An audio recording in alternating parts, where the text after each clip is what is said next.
কিসের? হোটেল থেকে বিরাতে রক্সলের বিখ্যাত জ্যামে আটকে পড়েছি। মানে এখান থেকে বর্ডার পৌঁছাতে আধা ঘন্টার উপর লাগবে। একটা সবচেয়ে বড় হ্যান্টামেন্টি জ্যাম হচ্ছে রক্সলে। ইচ্ছা তো ছিল দাঁড়িয়ে একটা ছবি তোলার, কিন্তু হয়ে উঠলো না। বীরগঞ্জ কাস্টম কার্যালয় এখানেই। আর এখানে থাকলো আমার লোগো, নেপালে প্রথম চক দিয়ে যেতে যেতে নীল গায়ের দেখা পাওয়া গেল। আবে রাস্তা থেকে সাইড দিয়ে তবে নেপালের ওয়াইল্ড লাইফ এক্সপ্লোর হবে সেটা আমি ভাবিনি। যাই হোক, কোরভিটার পরিবর্তে রক্সল দিয়ে পোখরা যাওয়ার রুটটা চয়েস করার পিছনে আরেকটা কারণ হচ্ছে যে রুটটা অসাধারণ পারস ন্যাশনাল পার্কের ভেতর দিয়ে যায়। মানে আমরা দুটো কারণের জন্য চয়েস করেছিলাম। এক, চলে এলাম পাহাড়ের কোলের শহর হেতুদ্রা। অনেকে হাতোড়া বলে, কেউ তো হেতুদ্রা বলে, কেউ হেতুদ্রা বলে, আলটিমেটলি হেতুদ্রা। হঠাৎ করে গোপ্রোটা বন্ধ হয়ে গেছিল, অনেকক্ষণ ধরে ভিডিও রেকর্ড হয়নি, দেখি এখন রেকর্ড হয়। গুড নাইট বলবো বুঝতে পারছি না। ঘড়িতে পাচ্ছে এখন 4 AM, আর আমরা আছি আজকে রক্সলে। আজকের জার্নি হচ্ছে রক্সল থেকে পোখরা। কাল রাতে খাওয়া দাওয়া হয়নি। ওই যে বলেছিলাম না যে খেয়ে দিয়ে দেখা করছি, মানে দুপুরের খাওয়াটা হয়েছিল, তারপরে যে ঘুমিয়েছি সে ঘুম ভেঙেছে আমাদের রাত্রি 2টো নাগাদ। তো 2টোর পর থেকে উঠে জাস্ট সুন্দর করে প্যাকিংটা। Morning from Raxaul. ঘড়িতে এখন বাজছে 7টা, আর আমরা যাবো এখন মানসারের অফিসে। মানসার কেটে সোজা হেটুডরা। আর আমি ছিলাম হোটেল গুলমোহরে। এখানকার রুম সস্তাতায় থেকে যাওয়া, এই আর কিছুই না। রুম পড়লে হচ্ছে 600 টাকা করে পড়েছে, মানে 600 টাকাই পড়েছে, দুজনের হয়ে গেছে তাতে। বাইক রেডি, সাগরও রেডি, আমিও রেডি। সাগরে ব্রেকফাস্ট আসছে, আমার বাইকও রেডি। ব্যাস এবার টুকটুক করে একবারে সেট আপে দেখা করি। एक मिनट डॉक्टर साहब, जरा हम बाइक घुमा ले। किसर?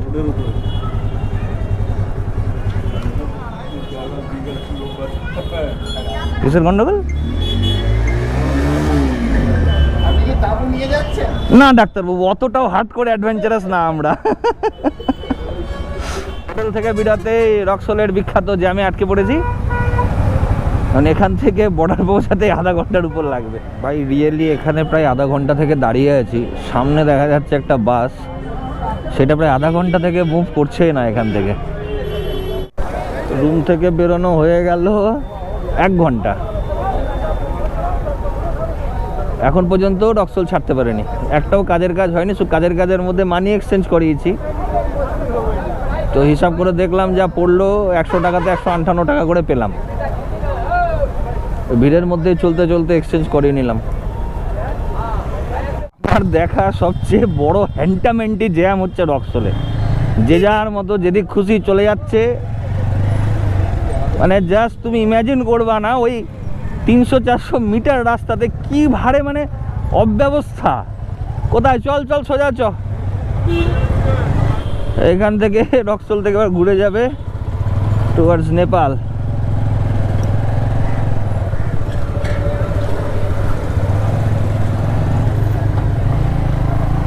দেখা পাওয়া গেল ঠিকই শঙ্খ চক্র দুয়ারের, কিন্তু দাঁড়িয়ে ছবি তোলা সম্ভব হবে না।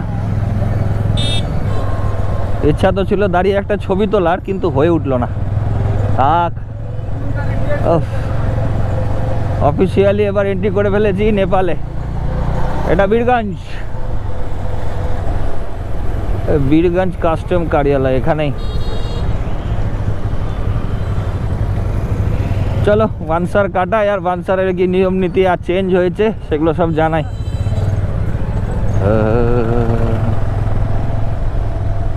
दो बाइक का कितना कमीशन लेगा वो बोलो पहले। हैं? 100 नहीं, 150 देगा 2 बाइक का। ওকে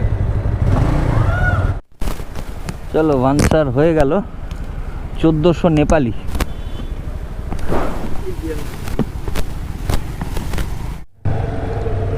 চলো নেপাল ফাইনালি ঢুকে পড়লাম নেপালে।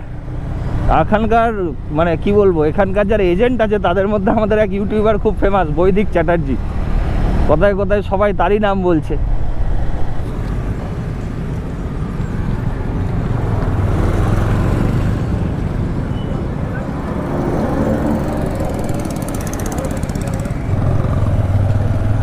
এবার সিম কার্ড তুলি।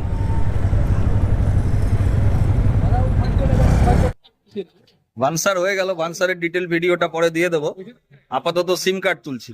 সেই চেনা পরিচিত দোকান, এইখান থেকে সবাই সিম কার্ড নেয়, আমিও এখান থেকেই নিচ্ছি। সিম কার্ড এখানে পড়লো 200 টাকা ইন্ডিয়ান, আনলিমিটেড ডাটা।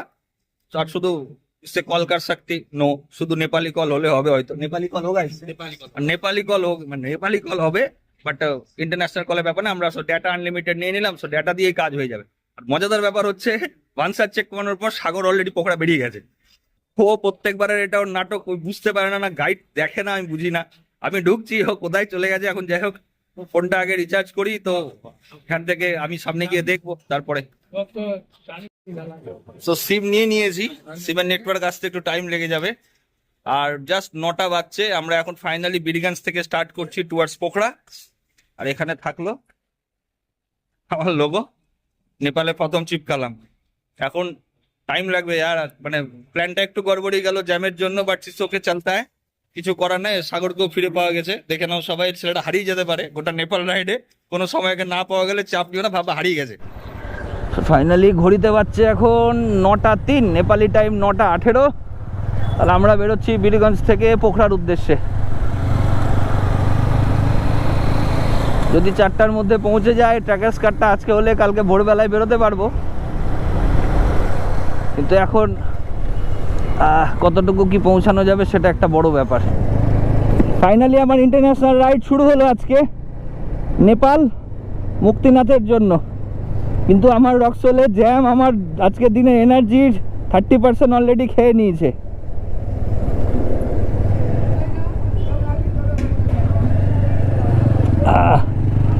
এইটা চলে যাবে বীরগঞ্জকে বাইপাস করে। বাহ, কত সুন্দর সোলার স্ট্রিট লাইট লাগানো। ফাইনালি একটা পরিষ্কার শহর। আর যেটা বলেছিলাম সেটা আমার এখনো মনে আছে, you can reduce my low speed segregated source. So Nepal ride আমার হবে 0 ওয়েস্ট। আমি ইভেন যে চকলেটও যদি খাই, সে চকলেটের ব্যাপার আমার সাথে ব্যাক করে যাবে। নেপালে আমি পুরো 0 ওয়েস্ট থাকবো, ইন দ্য সেন্স আমি আমার ওখানকার কোনো আনা জিনিস নেপালে আমি ফেলে দিয়ে যাব না। আমার সাথে এসেছে, তার আমার সাথে এবার ব্যাক করে যাবে আমার পর্যন্তই। চলো এবার একটু গাড়ি টেনে নেওয়া যাক, যতটা সামনে আগানো যাক। কারণ এখন বিয়ের নামে তো আহামরি কিছু থাকবে না, শুধু একটা ইন্টারন্যাশনাল ফিলিংস যে হ্যাঁ আমরা ইন্টারন্যাশনাল রাইড করছি। আর সাগরকে এবার শাসন করে দিয়েছি যে একদম হারাবি না, লুকিং গ্লাস যাবি।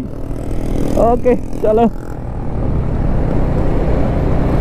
এরকম রাস্তাতে চালিয়ে মনে হচ্ছে সত্যি ইন্টারন্যাশনাল ট্রিপে আছি, খুব ভালো লাগছে আর ফাইনালি। আর এখানকার পেট্রোল পাম্পগুলো এরকম টাইপের হয়, কিন্তু দেখে চট করে বোঝা যায় না। মানে আমাদের ওখানকার সেই বড় বড় ইনফ্রাস্ট্রাকচারওয়ালা পেট্রোল পাম্প এদিকে নেই, ছোট ছোট পেট্রোল পাম্প এখন পর্যন্ত যা চোখে পড়লো। এখন এগাচ্ছি টুয়ার্ডস হেটুডা। আর ভাই আজকে যাই বলো তাই বলো, রক্সোলের জ্যাম আজকে মানে জাস্ট নিংড়ে নিয়েছে সকালটাকে। আর পুরো মানে একদম চোখে দেখা 2 ঘন্টা টাইম নষ্ট। সো একটু চাপে আছি যে আজকে 4টার মধ্যে হাতে তো পোখরা পৌঁছাতে পারবো কিনা, ট্র্যাকার্স কার্ডটা আজকে হাতে পাবো কিনা, এটা একটু চাপের ব্যাপারই আছে। বাট কিছু করার নেই, কি করা যাবে এখন। মানে কিছু এমন রাইড তো এই জন্যই ভাই যে কোনো কিছু প্রপার প্ল্যানিং যতই থাকুক, সিচুয়েশনিস্টিক চেঞ্জ তো করতেই হবে। দেখা যাক যদি আজকে না হয় পরবর্তীতে কিভাবে কি করা যায়, এই হচ্ছে ব্যাপার এখন। আর কি, একটা ভালো ইনস্ট্রাকশন বোর্ড পেলাম, টাইমলি ক্যামেরা অন করতে পারিনি যদিও। পোখরা আর কাঠমান্ডু দুটো এই রাস্তা দিয়েই যাবে। এখান থেকে পোখরা হচ্ছে 241, আর আমার এখানেও তাই দেখাচ্ছে 241। টাইম লাগবে 6 ঘন্টা 15 মিনিট। তার মজাদার ব্যাপার হলো এখানে কিন্তু হিসাব মতো 241 কভার করতে 6 ঘন্টা 15 মিনিট লাগার কথা নয়, বাট তাও দেখাচ্ছে। তার কারণটা ঠিক বলতে পারলাম না। মোটামুটি এখন খানিকটা আইডিয়া হচ্ছে যে নেপালে কেন আমাদের এই অক্সিলারি লাইট অ্যালাউড নেই। কারণ গোটা রাস্তাতে আমি দেখছি, গোটা রাস্তাতেই কিন্তু সোলার লাইট লাগানো আছে। সচরাচর থ্রু আউট স্ট্রেচ এতটা সোলার লাইট দেখা যায় না। সাগর তুই আবার আগালি ভাই, হারিয়ে যাস না। আমরা এখন ঢুকে পড়েছি পারস ন্যাশনাল পার্কের ভেতরে। এখানে শুনেছি প্রচুর হরিণ, নীলগাই, হরিণ তো না ঠিক, নীলগাই, হাতি, ইভেন লেপার্ডও আছে। হোপফুলি ভেজিটেরিয়ান কোনো অ্যানিমালের সাথে এনকাউন্টার হলে ভালো, হাতি বাদে।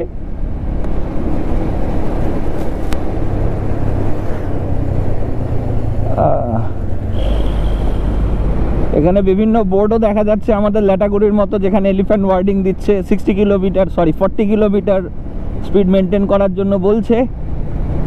তো যেহেতু আমরা ভাই অ্যাওয়ার্ড রয়েছি, ইন্টারন্যাশনাল ট্রিপে আছি, সো মেনটেন করার চেষ্টা করব। কিন্তু 50-এর কম গাড়ি চালানো মুশকিল, কারণ বাকি গাড়িগুলো খুব হু করে বেরিয়ে যাচ্ছে। রাস্তা দিয়ে যেতে যেতে নীল গায়ের দেখা পাওয়া গেল।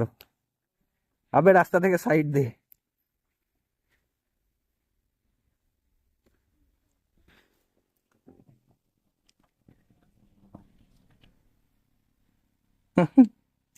অসাধারণ সত্যি।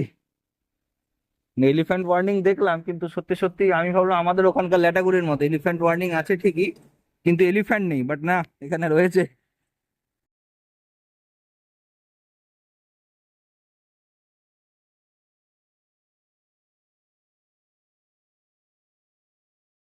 ভাবে নেপালের ওয়াইল্ড লাইফ এক্সপ্লোর হবে সেটা আমি ভাবিনি। তো যাই হোক, ইন্টারন্যাশনাল ট্যুর বলে কথা, আর ভালো লাগছে নো ডাউট সত্যি। এই যে নীলগাই,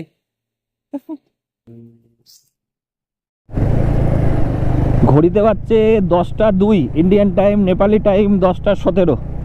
পারস ন্যাশনাল পার্ক জাস্ট ক্রস করলাম, আগাচ্ছি এখন হেটুডার দিকে। আর জাস্ট এই রাইডের প্রথম চড়াইগুলো শুরু হবে। এই যে সামনে পাহাড়, ফাইনালি দেখা মিলেছে। পাহাড়ের দেখাটা মিললে না, মানে রাইড করার রাইডার কষ্টকর লাগে না অতটা। যাক দেখ, আপাতত এইসব জায়গায় বাইক চালিয়ে কেমন আমাদের ওই সিকিম আর অরুণাচলের মিশ্রণ টাইপকা লাগছে। সেই রকম ছেটা ছেটা পাহাড়, অরুণাচলের মতো, সিকিমের মতো আবার গ্রিনারিজও রয়েছে এদিকে। আশ্চর্য সত্যি।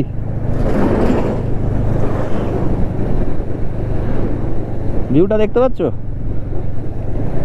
এই দিকটার ভিউটা দেখে মনে হচ্ছে না অরুণাচলের রূপার মতো দেখতে লাগছে খানিকটা, আর ওয়ারিজ এই দিকটা আমাদের সিকিমের মতো।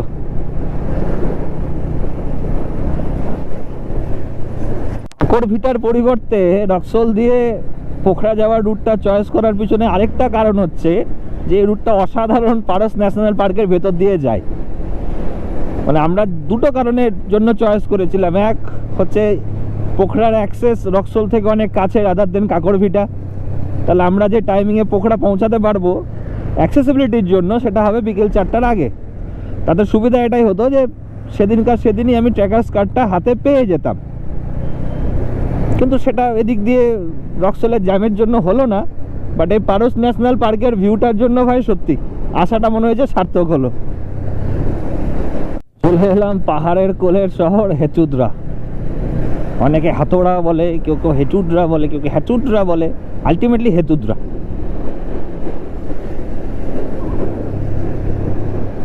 এইখান থেকে আমাদেরকে নিয়ে নিতে হবে, সামনে একটা চক আসবে, গোলাই চক, সেখান থেকে আমাদের নিতে হবে বাম দিকে টুয়ার্ডস মোগলিং। আমি তখন ভুল করে বাম দিকে ঢুকে গেছিলাম, সেটা বাম দিকে হেটুডা টাউনের ভিতরে ঢুকছে, আর এটা প্রায় টাউনের সাইড দিয়ে বেরিয়ে যাবে। মানে এটাই রোড অ্যাকচুয়ালি, এটাই, ওটা দিয়েও যাওয়া যায়। তো গুগল শর্ট দেখিয়েছিল, ওই জন্য ওদিকে ঢুকে যাচ্ছিলাম। মাঝে মাঝে গুগলে ওটা খুব বিপদে ফেলে দেয়।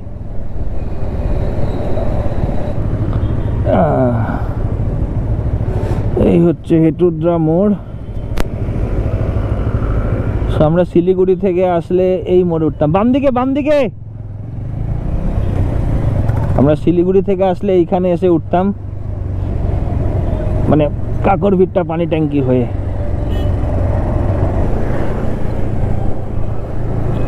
এখান থেকে 73 কিলোমিটার সোজা দেখাচ্ছে গুগল ম্যাপ। হঠাৎ করে গোপ্রোটা বন্ধ হয়ে গেছিল, অনেকক্ষণ ধরে ভিডিও রেকর্ড হয়নি, দেখি এখন রেকর্ড হয় কিনা।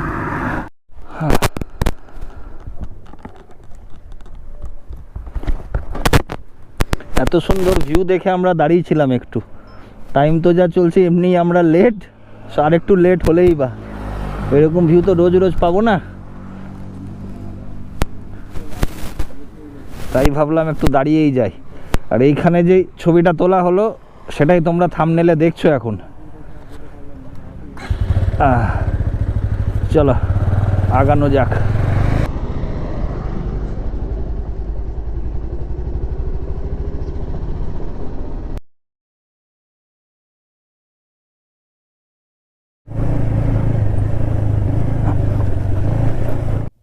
Welcome to Nepal. চূড়ান্ত অফরোড।